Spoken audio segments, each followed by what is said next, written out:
Değerli Türkoğlu, aslında programın başında da ifade ettik. DEM Parti bir dizi toplantı gerçekleştirdi ve DEM Parti Kadın Meclisi olarak siz de bu toplantılarınızı geçtiğimiz hafta içerisinde yaptınız. Kadınların gündemine dair hangi başlıkları tartıştınız? Onunla başlayalım.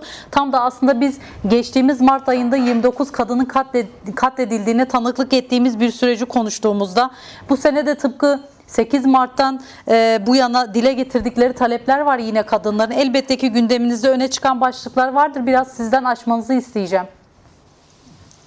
Tabii öncelikle hepinize iyi yayınlar. Konuklarımı da selamlıyorum buradan. Evet, yani 5 günlük bir toplantı süreci yaşadık DEM Parti olarak.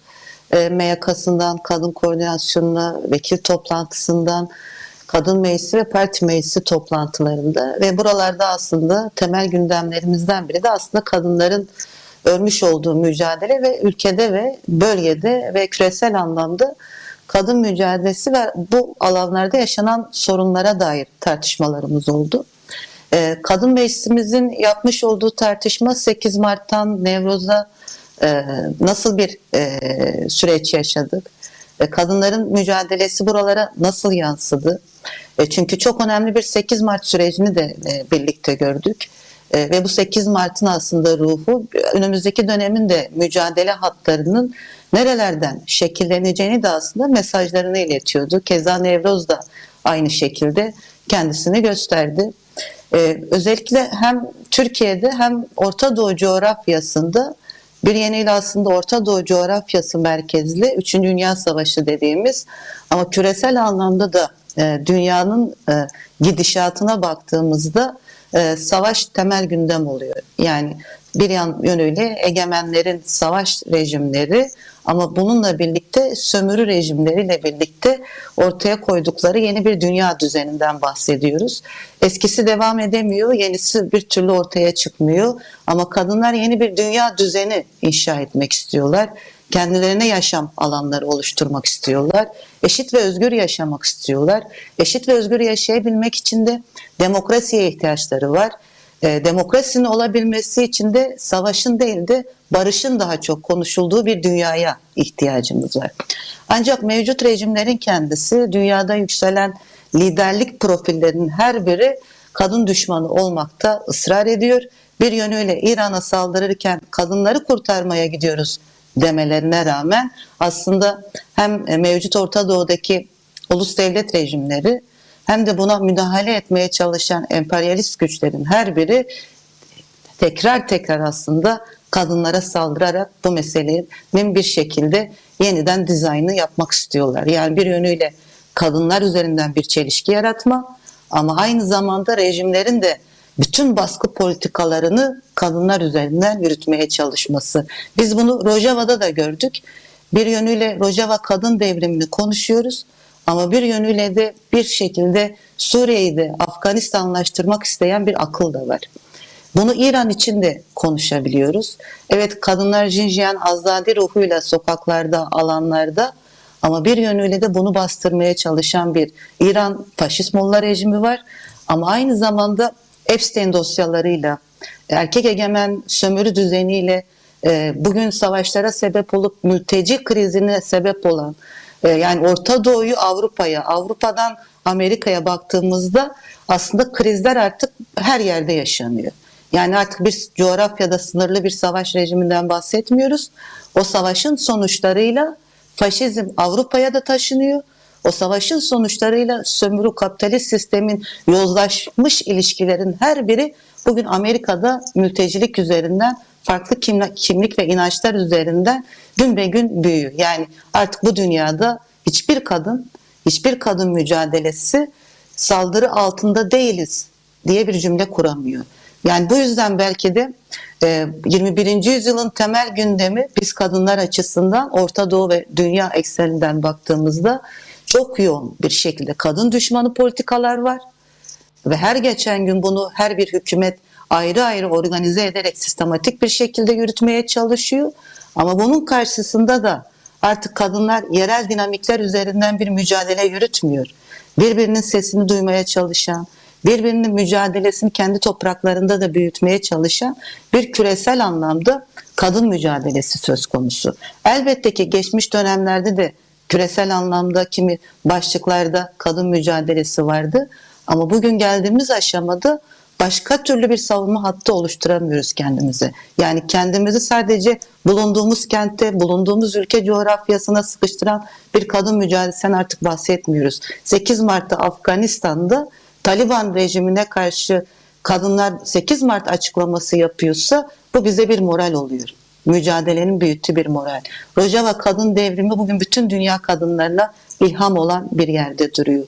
Yine İran'da kadınların mücadelesi tüm baskılara rağmen dünyanın başka yerinde mücadelesi yürütülen bir kadın mücadelesi haline geliyor. Arjantin'de bu böyledir, Amerika'da bu böyledir, Avrupa'da bu böyledir, Macaristan'da bu böyledir. O yönüyle baktığımızda aslında belki de her birimizin mücadele ettiği alanlar arasında kadınların toplumsal güç olma, toplumsal hareket olma özelliği çok çok internasyonel bir mücadele alanı. Ve bu 8 Mart'ın aslında hem kadın meclisinde de yaptığımız değerlendirme de böyleydi. Çok fazla aslında internasyonel dayanışma gösteren, barış umudunu büyütmeye çalışan, kadınların bütün o baskıcı rejimlerin emek sömürüsüne, beden politikalarına, kültürel asimilasyonundan tut doğa alanına kadar her alanda kadınların öncülük ettiği mücadele alanlarında internasyonel bir fikriyat aslında her geçen gün büyüyor. Bunu birbirimize söylediğimiz sözlerden, yaptığımız açıklamalardan, miting alanlarından, gece yürüyüşlerinden her yerde aslında görmek mümkün. Nevroz da keza böyleydi. Sadece Kürt ulusal bayramı ya da bir şekilde Kürtlerin isyan dediğimiz, diriliş dediğimiz bir Nevroz alanından artık bahsetmiyoruz. Evet, bir yönüyle Kürtlerin ulusal birliği açısından çok önemli ama aynı zamanda Kürt sorunun demokratik çözümünde de demokratik olan her bir kesimin de içinde var olmaya çalıştı. Kendi rengiyle, kendi farklılıklarıyla kendisini gösterdi ve bunda da yine kadınlar öncülük etti. Yine gençler çok ön plandaydı ve burada aslında barışın umudunu, yani Sayın Öcalan'ın başlattığı barış ve demokratik toplum sürecinin nasıl sahiplenildiği, nasıl meydanlar aktığı, kadınların direniş alanlarında bunu nasıl ifade ettiğini de gördüğümüz bir Nevroz'dan bahsediyoruz. Tüm bunları aslında kadın meclisi olarak değerlendirdiğimizde 2 aylık bir plan programdan aslında bahsediyoruz. Yani geçtiğimiz 2 ay ama bunun öncesinde de 1 yıllık bir süreçten bahsediyoruz. Ama kadın mücadelesi onlarca yılın birikimi ve isyanı aynı zamanda. Bugün geldiğimiz aşamada evet kadın mücadeleleri üzerinden çok fazla baskı var. Çok fazla yıpratma, manipüle etme halleri söz konusu. Ama bunun içerisinden yine güçlü çıkışı yapan ve demokratikleşme meselesinde, yani toplumsal barışın inşasında demokratikleşme meselesinde yine var olma çabalarıyla, yani birileri dahil etmiyor, zorla var olmaya çalışıyoruz. Çünkü bu alanların kadınlara kapatılmış olması gerçekten sadece bir demokrasi tesisinde vuku bulunacak bir durum değildir. O yönüyle bulunduğumuz her alanda kadın mücadelesini büyütme. Çünkü çok fazla ciddi anlamda siz de başlarken bahsettiniz. Her gün en az 4 kadın katlediliyor bu ülkede. Ve sadece bu ülkede katledilmiyor ne yazık ki. Orta Doğu coğrafyası bir kadın kırım coğrafyası haline gelmiş durumda. Evet, bir yönüyle kadınların direnişleri de var. Mücadele çığlıkları var. Yeni bir yaşam tahayyülü var. Ama sistematik biçimde dünyada bir kadın kırım politikası, sadece fiziksel olarak yok etmekten de bahsetmiyorum. Her gün kadın kazanımlarına saldıran ve toplumda erkek egemenliğini yüceltmeye çalışan, cinsiyetçi politikalarla da siyaseti kutuplaştırmaya çalışan ve mücadeleleri aslında bir yönüyle görünmez kılmaya çalışılan bir akıl da söz konusu. Ve bunun aslında topluma da dünyada yaşayan bütün halklara da ne kadar ciddi bir maliyeti olduğunu görmek gerekiyor. Yani kadına yönelik her saldırı o toplumun çökertilmesiyle ilgilidir. Kadına yönelik her saldırı aslında bu düzenin, yozlaşmış bu erkek egemen düzenin kendini büyütme niyetiyle ilgili olan bir şey. Çünkü 21. yüzyıl aynı zamanda kadın aydınlanması yüzyılıdır.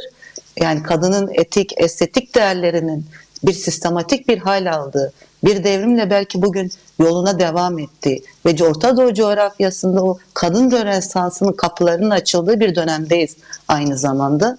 Ama aynı zamanda karanlığa da mahkum etmek isteyen egemen güçler var. Buradan okuduğumuzda tam da önümüzdeki süreci daha da kadın mücadelesini büyüten, yani savunma hattından ziyade daha çok aslında inşaya götüren, yani hem demokratik toplumun inşasında kadın öncülüğünü yerine getirebilme, hem barışın inşasında kadınların ısrarını bir mekanizmaya çevirebilme. Bunlar çok önemli. Bunları yapabildiğimiz oranda aslında hem Türkiye'de hem Orta Doğu'da kadınların da yaşayabileceği bir demokratik ülkeler sisteminden bahsedebiliriz. Yoksa diğer türlü erkek egemenliğini her gün büyüdüğü bu dünya düzeninde ne yazık ki ne kadınlara, ne halklara, ne doğaya yer var, öyle söyleyeyim. Yani yok etmek üzerine kurulu bir sistem inşası var. Biz bu sistemi bir yandan teşhir ederken aynı zamanda mücadele hatlarıyla birlikte bütünsel anlamda, biliyorsunuz DEM Parti Kadın Meclisi aynı zamanda çoklu mücadele hatlarını birlikte götürmeye çalışan bir parti. Bir yönüyle Kürt sorunun demokratik çözümü için mücadele ederken, ama bir yanıyla da doğa mücadelesiyle kadın mücadelesini birlikte yürüten, sınıf emek kadın mücadelesini birlikte yürüten, kadın katliamlarına karşı bulunduğumuz her alanda o zihniyet buna sebepse, o zihniyetin adı da erkek egemen zihniyettir.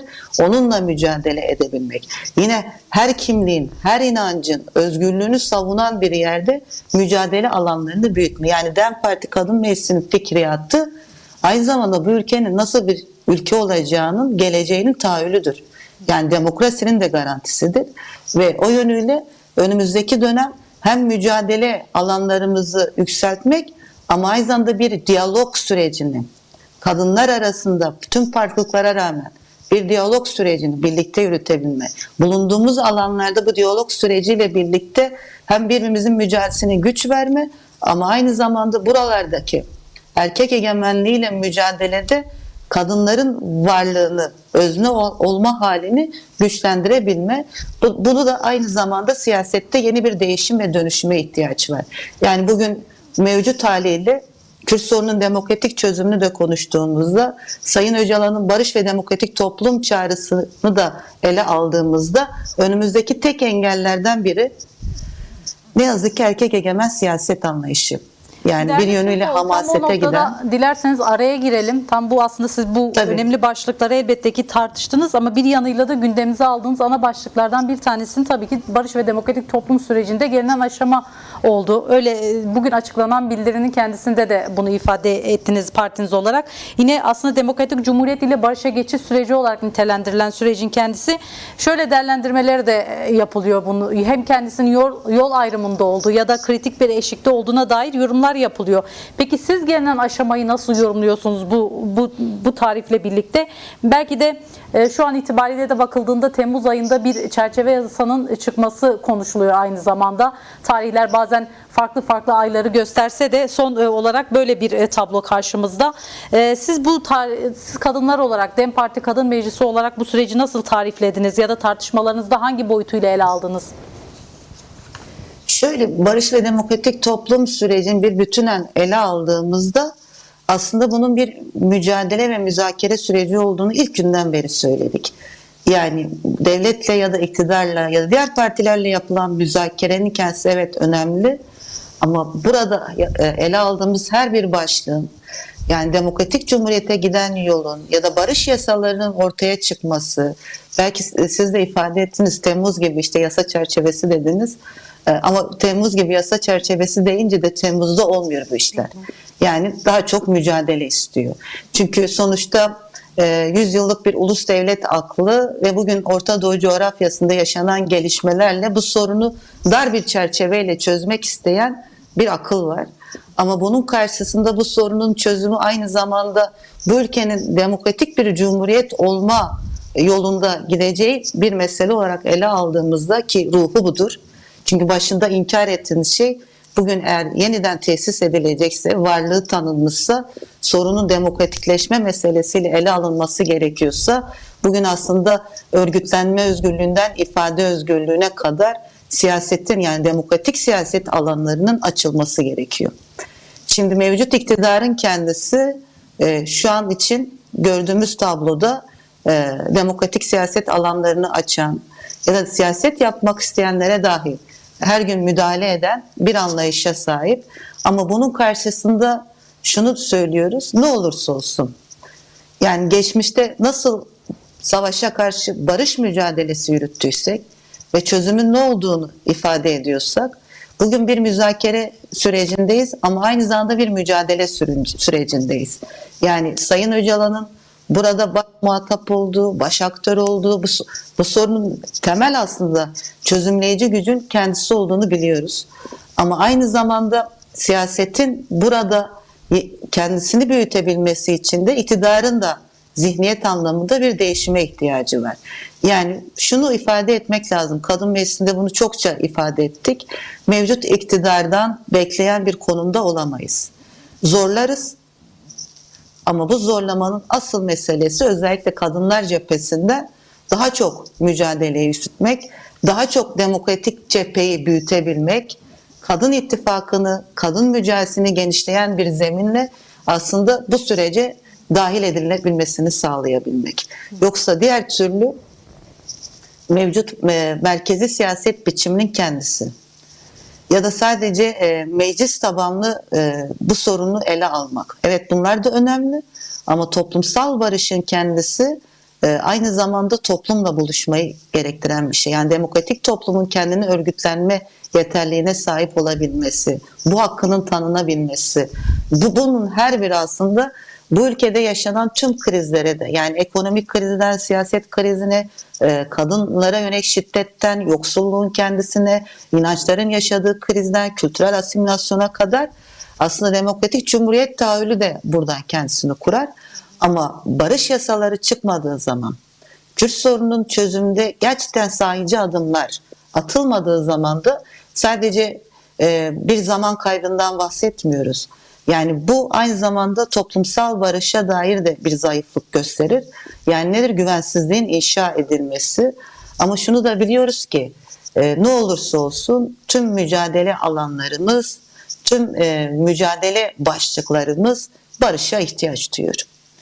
Ve bu barışın inşası için de biz kadınlar kendi öncü rolümüzü bulunduğumuz her yerde oynamaya devam edeceğiz. Ve büyütmeye devam edeceğiz. Bu konuda çok çok kararlıyız. Yani biz bu sorunun çözümünü, barışın inşasını mevcut iktidar ve ya da muhalefetin erkek egemen siyasetlerinin insafına bırakmayacağız. Bunun için toplumsal hareket olarak da büyümeye devam edeceğiz.